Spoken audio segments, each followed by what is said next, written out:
pour toi que je chante.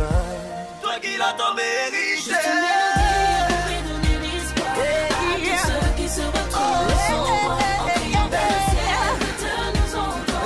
Les soignants sont tous unis sur ce rythme, nous lèvons sur ce rythme, nous lèvons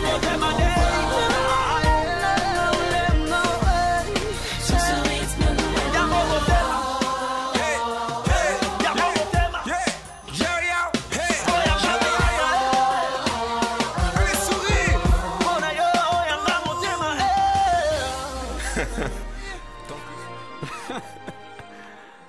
Le manque de discipline peut nous conduire à la ruine, le manque de discipline peut nous conduire à l'échec, le manque de discipline peut nous conduire, voire à la mort, et le manque de discipline n'est pas bon pour nous en tant que créatures de Dieu. Shalom et bienvenue dans votre émission Sentier Pur, votre émission pour les jeunes, par les jeunes, avec les jeunes. Nous sommes là encore aujourd'hui afin de continuer ce grand thème que nous avons déjà commencé, déjà 2 numéros. Et aujourd'hui, par la grâce du Seigneur, nous parlons du 3e numéro et nous allons clôturer. Alors, nous voulons parler de la discipline. Et je ne suis pas seule sur ce plateau, nous allons le partager avec des merveilleuses personnes que je m'en vais tout de suite présenter. Juste à côté de moi, il y a Papa Eric. J'aime bien l'appeler frère Papa Eric. À qui je dis shalom et bienvenue encore une fois. Et merci d'avoir accepté notre invitation encore une fois. Que le Seigneur vous bénisse abondamment. Merci. Juste à côté de Papa Eric, il y a aussi maman Daglo. La sœur Gloria qui est là, à qui je dis aussi shalom. Shalom, maman. Nous bénissons le Seigneur pour votre présence et votre disponibilité. Amen. Et nous bénissons aussi le Seigneur pour votre fidélité à la parole éternelle et à cette émission Sentier Pur. Nous sommes là et nous voulons commencer le vif de notre sujet. Mais avant que nous puissions commencer, j'aimerais demander à la réalisation de nous proposer une pause et nous revenons tout de suite après.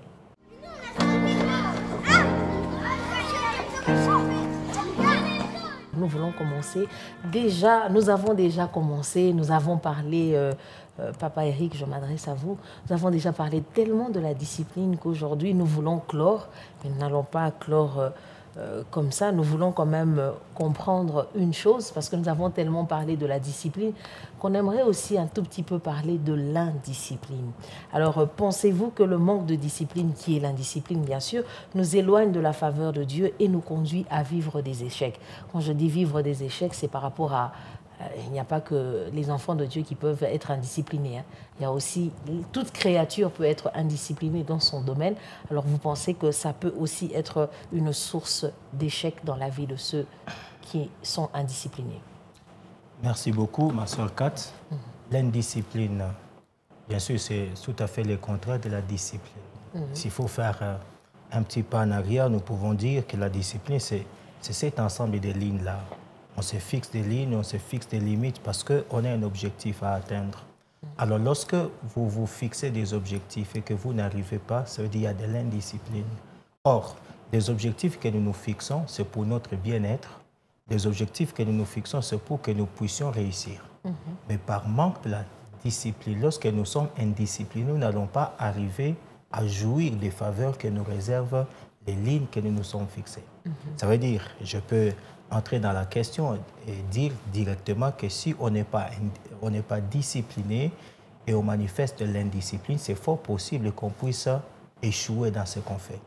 Imaginez l'apôtre Paul lorsqu'il parle dans 1 Corinthiens chapitre 9, le verset 27, il dit « Je traite durement mon corps, je le maîtrise sévèrement, de peur qu'après avoir proclamé la bonne nouvelle aux autres, je me trouve moi-même disqualifié. » C'est-à-dire, je me trouve moi-même dans l'échec. Et lorsque vous n'êtes pas discipliné, c'est fort probable que vous arrivez à échouer dans ce que vous êtes censé faire. C'est très important. Voilà pourquoi l'apôtre Paul, il traite son corps durement, il assujettit son corps. C'est un travail qui doit être fait par la volonté. L'homme lui-même s'y met. Il fait de la volonté pour arriver à l'objectif. Et quand vous n'y arrivez pas, vous allez échouer. L'apôtre Paul dit, si je ne suis pas discipliné, en quelque sorte, je vais me retrouver disqualifié.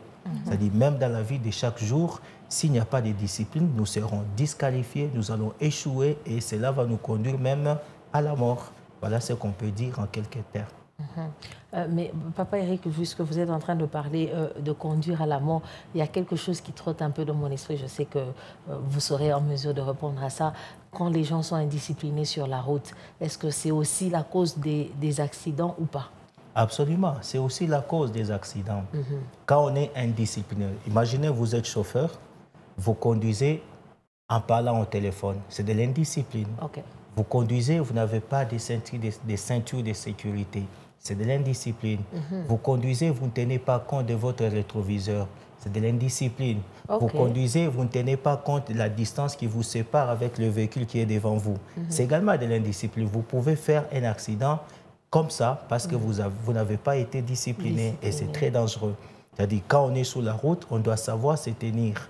Imaginez un jeune homme, il est en pleine route mais il a des écouteurs. Il est indiscipliné parce que la route, en fait, il y a beaucoup de circulation, il y a des véhicules qui passent à gauche et à droite.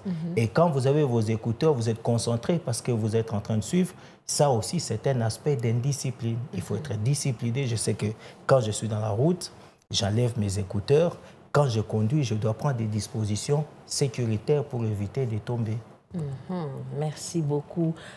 Donc, papa Eric est en train de nous dire que le manque de discipline peut nous conduire réellement à nous emmener à la mort sur la route. Alors, maman Glo, nous vous écoutons. Qu'est-ce que vous pouvez nous dire? Vous pensez que le manque de discipline nous éloigne de la faveur de Dieu et nous fait vivre les échecs? Je veux m'appuyer sur l'histoire d'Adam et Ève. Lorsque Dieu leur dit de manger de tous les arbres du jardin, mais de ne pas toucher à l'arbre de la connaissance du bien et du mal. Et il s'avère qu'ils finissent par toucher à cet arbre-là qui est de l'indiscipline.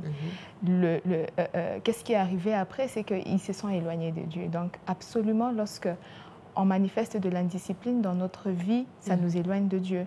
Quand tu trouves un adolescent à qui les parents disent suis des films qui t'instruisent, suis des films qui te construisent en tant que personne dans la société, en tant qu'enfant de Dieu.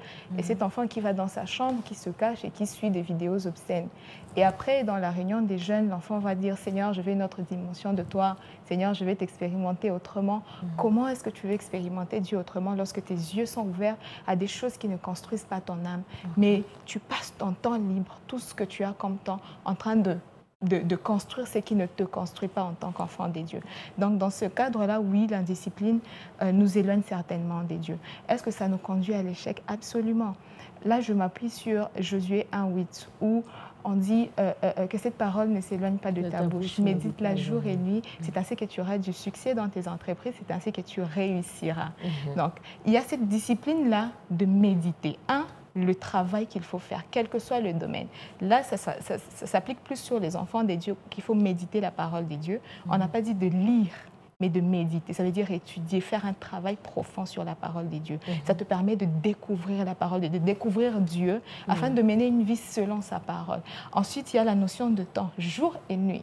Je me suis demandé pourquoi ils n'ont pas dit souvent, ou dans ton temps libre, ou chaque fois. Mais on précise jour et nuit pour montrer que c'est important que ça soit quelque chose de répétitif. Dans la discipline, il y a comme une conduite à suivre régulièrement, dans un temps précis. Il y a des choses que tu peux faire pendant une semaine et qui ne vont pas avoir de résultats parce que tu avais besoin de le faire pendant 3 mois, pendant toute ton adolescence, pendant toute ta jeunesse. Tu as commencé à te garder en tant que sœur. Seigneur, je prends cette alliance avec toi, je veux me garder jusqu'au mariage et tu arrives aux fiançailles et pouf, tu abandonnes. Il n'y a pas de résultat, il n'y a pas de quantité de l'indiscipline. Et bien sûr, il y a cette sensation d'échec qui accompagne les gens dans l'exemple que je viens de donner. Dans le mariage des sœurs qui sont bloquées, la culpabilité qui les accompagne et il y a une avalanche de beaucoup de ressentis qui t'éloignent de Dieu. Tu commences à fuir de la face de Dieu comme Ève et Adam qui sont allés se cacher. Seigneur, nous nous cachons. Tu es chrétien à l'église, mais tu ne fais que te cacher. Mais devant les gens, on voit, c'est un frère fervent, c'est un papa fervent. Je dois être comme lui. Alors qu'intérieurement, c'est quelqu'un qui se cache devant la face de Dieu. Pourquoi l'indiscipline? L'indiscipline peut nous conduire à l'échec. Alors, je me retourne encore vers vous, papa Eric. Devons-nous développer notre discipline afin de faire grandir notre réussite? Parce que maman Glo a parlé tout à l'heure de la réussite. Et qui dit échec dit réussite. Donc, celui qui n'arrive pas à vivre la réussite, celui qui arrive à vivre l'échec plutôt, arrive à vivre la réussite. Alors, parce que des fois, nous prenons des décisions et nous n'allons pas jusqu'au bout par manque de discipline. Est-ce que cela peut réellement conduire à l'échec? Ça nous enfonce. Maman Glo m'a précédé dans ce que je voulais poser comme question. Elle a donné quand même la moitié de la réponse. Alors, vous pensez que ce manque de constance dans ce qu'on fait, dans notre discipline, peut nous conduire à vivre l'échec total? Absolument, absolument. Vous savez, quand Dieu nous crée, il y a un adage, il y a une expression française qui dit, qui parle des tendons d'Achille. Les talons d'Achille pour dire les points faibles. Chacun d'entre nous a un domaine particulier dans lequel il est quelque peu faible. Il y a pour les uns, c'est de l'argent, l'alcool, les sexes, l'ivrognerie, beaucoup de choses. Alors face à ces choses-là, à le voyant, ce sont des choses qui nous conduisent directement vers notre échec total. Lorsque vous avez une addiction dans l'argent, l'alcool et beaucoup de choses, les réseaux sociaux, voilà, les réseaux sociaux, vous êtes en train d'aller directement vers votre échec total. Voilà pourquoi, face à ces choses-là, une personne avertie doit s'arrêter. Parce que tout doit commencer par... Il faut prendre conscience que je suis indiscipliné. Et quand vous prenez conscience de votre indiscipline, vous pouvez recadrer les tirs. Vous pouvez voir les choses autrement et avancer dans la bonne direction.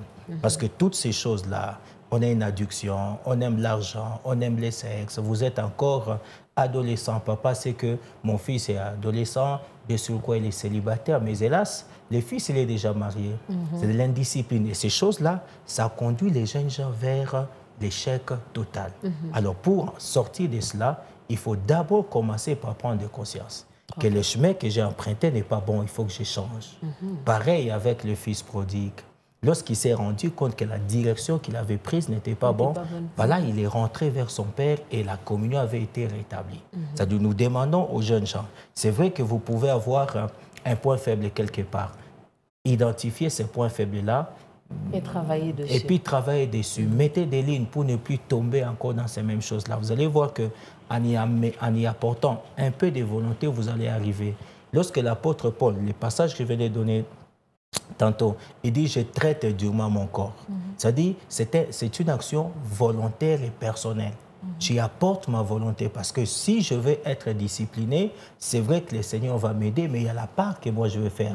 J'apporte ma volonté, j'essaie de m'y mettre pour que je ne puisse pas tomber toujours dans les mêmes histoires qui m'empêchent d'exceller, qui m'empêchent d'être meilleur et aussi de jouir des faveurs que le Seigneur est en train de me garder. Vous voyez? Alors c'est ça, le manque de discipline va nécessairement nous attirer vers notre échec total. Mais pour éviter cela, déceler qu'est-ce qui fait que je suis toujours indiscipliné, dans quel domaine où je suis indiscipliné, est-ce que je lis ma Bible régulièrement? Non, je ne la lis pas. Donc je vois que dans cet aspect-là, je suis indiscipliné. J'y mets de la volonté.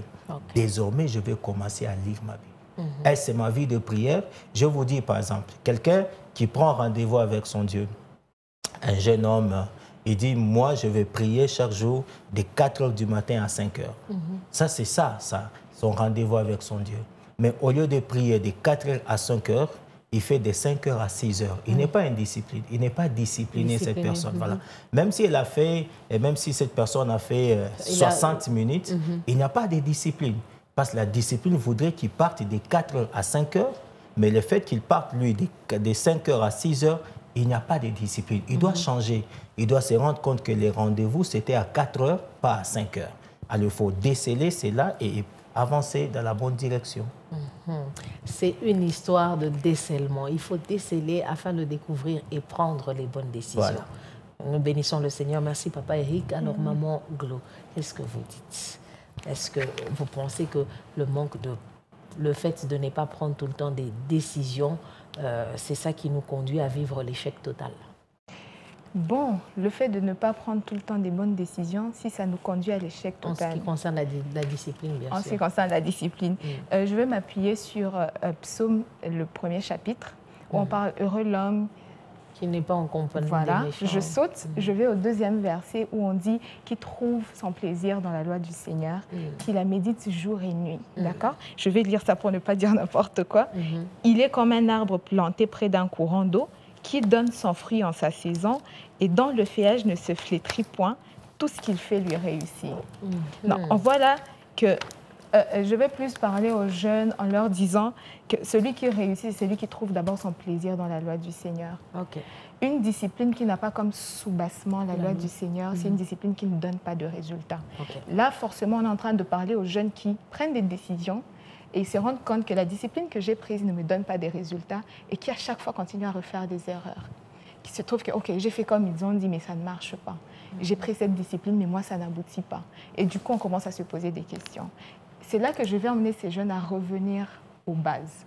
La discipline, c'est bien. J'ai vu beaucoup de gens qui ont pris des disciplines. Ah, je dois faire du sport pour maigrir. Je vais commencer à prendre de l'eau pour être en bonne santé.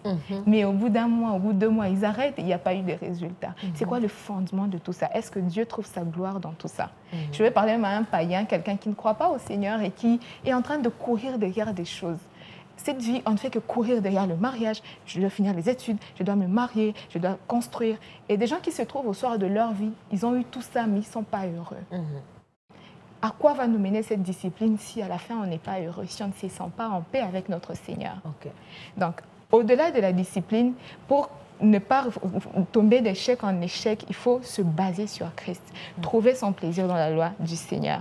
Et je vais aller plus loin, au 3e verset, on dit « Il est comme un arbre planté près d'un courant d'eau. Il produit du fruit en chaque saison. Entre planter et produire du fruit, il y a du temps de croissance. Un arbre, si on part en botanique, un arbre qui est planté près d'un courant d'eau, il enfonce ses racines plus profondes. Le courant d'eau, il y a la nappe phréatique. Lorsque ces racines atteignent là où il y a la source d'eau, quelle que soit la saison, que ce soit la saison sèche, que ce soit la saison de pluie, les racines sont toujours irriguées. Ce qui fait que l'arbre, les autres auront des feuilles jaunes, lui il a des feuilles vertes. Plus tu t'enracines en Christ, même s'il y a le vent qui vient, quelles que soient les tribulations, quelque chose qui va arriver dans la vie, toi, tu auras les racines vertes. Pourquoi? Tu es dans la même terre que les autres, mais eux ne trouvent pas leur fondement dans l'eau qu'il y a là-bas. Et nous, notre soubassement, c'est la parole de Dieu, c'est Christ. Donc, même quand tu es païen et tu cours derrière un poste, ça ne marche pas. Mon frère, reviens, il y a Jésus qui t'attend. Donne ta vie à Jésus, enracine-toi en Christ et tu verras comment les choses vont s'en sortir. Nous bénissons le Seigneur pour tout ce que vous venez de dire et nous continuons encore, mais je vais rester vers vous puisque vous avez donné des exemples, mais nous voulons parler aussi d'un exemple dans la Bible. Cet homme s'appelle Daniel. Il était jeune et par surcroît, la Bible donne ce détail qu'il était beau. Donc sa beauté était au service du Seigneur. Nous bénissons le Seigneur. Amen. Alors dans Daniel chapitre 1, le verset 8, on ne va pas le lire, mais on comprend que la Bible est en train de nous dire qu'il a accepté de se discipliner, c'est-à-dire ne pas manger la nourriture souillée, qu'il considérait souillée, que le roi lui donnait.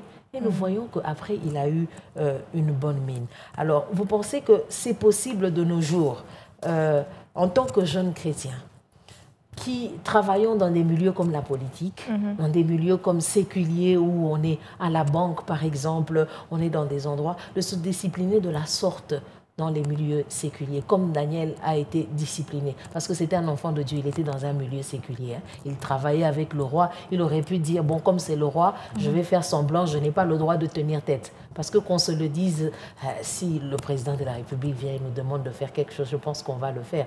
Alors vous pensez que c'est possible aussi en tant que jeune et chrétien d'être comme Daniel et d'accepter de se discipliner de cette façon-là? C'est très possible, maman. Pourquoi? Parce que quand tu lis Daniel, le verset 8, si tu descends au verset 9, la parole de Dieu dit que Dieu fit trouver à Daniel faveur auprès des eunuques. Ça veut dire quand on donne sa vie à Christ en tant que jeune chrétien, ce n'est plus nous qui vivons, c'est Christ qui vit en nous. La vie que nous affrontons tous les jours, nous ne l'affrontons plus tout seul, mais nous l'affrontons avec Jésus. Là où il n'y a plus de chemin, lui-même, il s'impose comme chemin. Là où on trouve un mur devant nous, lui-même, il s'impose comme la porte. Là où on trouve la mort, lui-même, il s'impose comme la vie. Il est la lumière dans les ténèbres. Donc, dans le monde séculier, les obstacles que les enfants de Dieu rencontrent, c'est lorsque tu te sens buté à un principe qui est à l'encontre de la discipline que tu t'es faite avec Dieu dans la vie que tu lui as consacrée. Et donc, dans des moments comme ça, au lieu de changer pour se conformer au siècle présent, tu te tournes vers ton Seigneur. Même Dieu qui te connaît, il connaît tes prières, il connaît tes besoins avant même que tu ne puisses. Il connaît tes faiblesses et lui, il trouvera toujours un moyen. Donc, on voit bien dans la suite comment c'est Dieu qui a agi pour que Daniel puisse continuer sa discipline. Donc, pour un jeune qui est dans le séculier et qui se retrouve buté à un obstacle, recours à Dieu. Et ça va marcher. Alléluia. Papa Eric, nous vous écoutons. Est-ce que vous pensez réellement que c'est possible d'être jeune chrétien, travaillant dans une banque, étant dans une institution politique ou gouvernementale et être discipliné comme Daniel? Oui, c'est possible d'être discipliné. Vous savez, dans un milieu de travail, un enfant de Dieu, en tant que tel, il doit être caractérisé par l'obéissance à la hiérarchie. Oui. Ça aussi, c'est un aspect des disciplines. Un enfant de Dieu, il travaille dans les séculiers dès l'obéissance. Obéir aux autorités établies. C'est bien écrit. Et nous voyons le modèle le plus patent, c'est Christ lui-même, qui se caractérise par l'humilité et il s'est livré lui-même. Vous voyez? C'est-à-dire, nous sommes jeunes, nous travaillons dans des milieux politiques où j'en passe. D'abord, nous obéissons aux ordres ou bien aux normes qui nous sont exigées et qui font fonctionner la société. C'est important. Mais cependant, s'il y a des choses qui sortent, n'est-ce pas, de l'ordinaire, des choses qui ne concourent pas, qui ne m'aident pas à garder ma communion avec le Seigneur, alors là, on se tourne vers le Seigneur, comme la sœur l'a dit. Lorsque vous prenez l'exemple de Daniel même, au chapitre 6, le verset 10, la Bible dit, lorsque Daniel sut que le décret était écrit, il se retira dans sa maison où les fenêtres étaient ouvertes en direction de Jérusalem. Et 3 fois par jour, il se mettait à genoux, il priait et il louait son Dieu. Ce que j'aime, on dit comme il se faisait auparavant. C'est-à-dire c'était une discipline pour lui. Quel que soit son agenda. Vous voyez la position que Daniel occupait dans le royaume de Babylone, ce n'était pas une petite position. Il avait beaucoup de choses, un agenda surchargé, mais il était un garçon discipliné. Babylone, ce n'était pas chez lui. Il était un exilé. Il est dans un pays étranger. La faveur de Dieu est sur lui. La faveur de Dieu est sur ses compagnons. Et le voilà, il accède à un grand poste. Sûrement, les rois avaient besoin de lui presque à tout moment. Mais ce jeune homme était discipliné. Nous voyons cela par sa constance dans sa vie de prière. On dit comme c'était auparavant. C'est-à-dire, avant, il priait 3 fois le jour. Même quand il est dans le palais royal, il prie 3 fois le jour. Ça veut dire, nous, en tant qu'enfants de Dieu, nous allons frapper à la porte d'un emploi quelconque. On nous donne cet emploi. C'est qu'on demande de nous être obéissants. Qu'est-ce que mon responsable hiérarchique me demande à faire? Ce qu'il me demande à faire, je fais. Mais si maintenant, il y a des décisions, il y a des choses qui sont à l'encontre de la volonté de Dieu, là, je tourne vers mon Dieu. Je ne laisse pas les Seigneurs. Je dis, Seigneur, la décision qui est prise là n'est pas bonne. Nous avons appris qu'à Lubumbashi, je ne sais pas, c'est à vérifier encore qu'on aurait des sociétés là où on est en train de recruter les jeunes gens pour les initier dans l'homosexualité et qu'on sort beaucoup de choses. Ici à Lubumbashi, nous avons appris des choses comme ça. Vous êtes un enfant de Dieu. Face à une situation comme ça, qu'est-ce que je fais? Je replie, je rentre vers le Seigneur. Je dis ça, c'est des histoires. Si je dois entrer dedans, je vais trahir la race des élus. Donc nous demandons aux enfants de Dieu, la discipline, c'est possible. On peut travailler tout en étant discipliné dans les séculiers, mais l'obéissance. Nous obéissons aux normes qui font fonctionner l'entreprise, mais quand ce sont des choses qui sont à l'encontre de la voie chrétienne, là, nous faisons intervenir les seigneurs pour qu'ils puissent faire quelque chose par rapport à notre position. Soit il va nous demander de quitter, soit il va changer ces décisions-là, parce qu'on a vu avec Daniel. La décision a été changée. Voilà, la décision a été changée. La fosse de lion qui a été préparée pour lui, ce sont les ennemis qui sont tombés dedans. Vous voyez un peu des choses comme ça. Voilà, donc c'est possible. Nous demandons aux jeunes gens qui travaillent dans des banques, dans des milieux politiques, il y a des normes, il y a des chartes, il y a des règlements intérieurs. Respectez ces règlements. Et en cela, on va voir que réellement, vous êtes un enfant de Dieu si vous êtes discipliné. Et au contraire, on va même mettre votre Dieu en doute. Est-ce qu'il est un enfant de Dieu? Est-ce qu'il prie? Parce que quand on lui demande de faire une chose, il ne fait pas. Soit il fait ça avec un grand retard ou un léger, ce n'est pas intéressant. Donc c'est possible de travailler, mais en gardant la discipline. Merci beaucoup. Moi, ce que j'ai retenu de ce que vous avez dit, c'est qu'en étant discipliné, ça peut vous permettre aussi de respecter l'endroit où vous vous retrouvez. Et la discipline attire aussi le respect. Alors, nous sommes en train de continuer, lentement et sûrement, nous sommes en train d'aller vers la fin. Mais avant que nous ne puissions prendre les 2 dernières questions et le conseil, nous voulons demander encore une fois à la réalisation coordonnée par le frère Ray Tamboué de nous proposer une pause et nous revenons tout de suite après.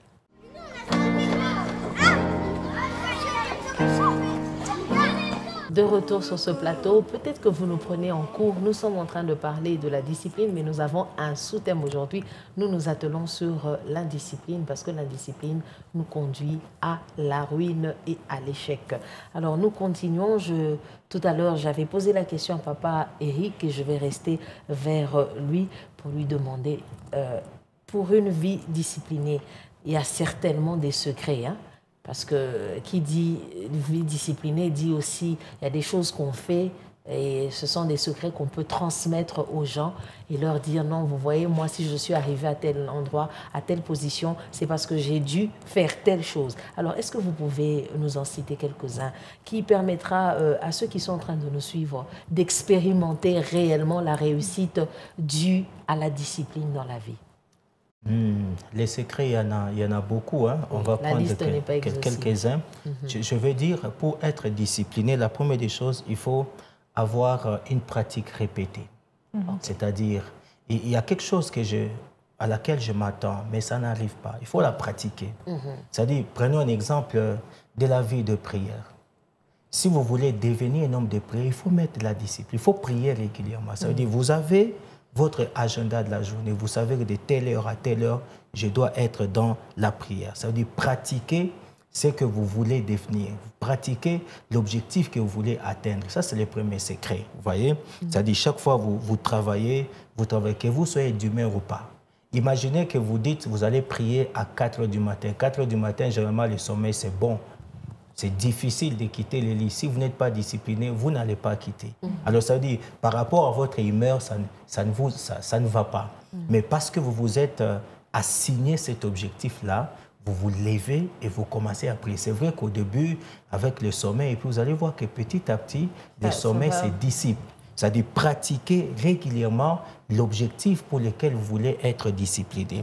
Deuxièmement, avoir une dévotion résolue envers un objectif. Aimez ce que vous faites. Aimez la chose. Je veux être un homme de parole.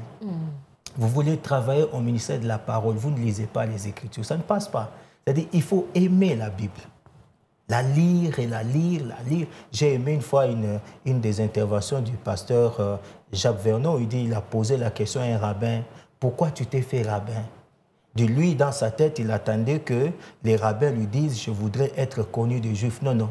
Les rabbins, dans une de ses prédications, le pasteur Jacques Verneau, il dit, les rabbins répondent, parce que j'avais l'amour de connaître les Écritures.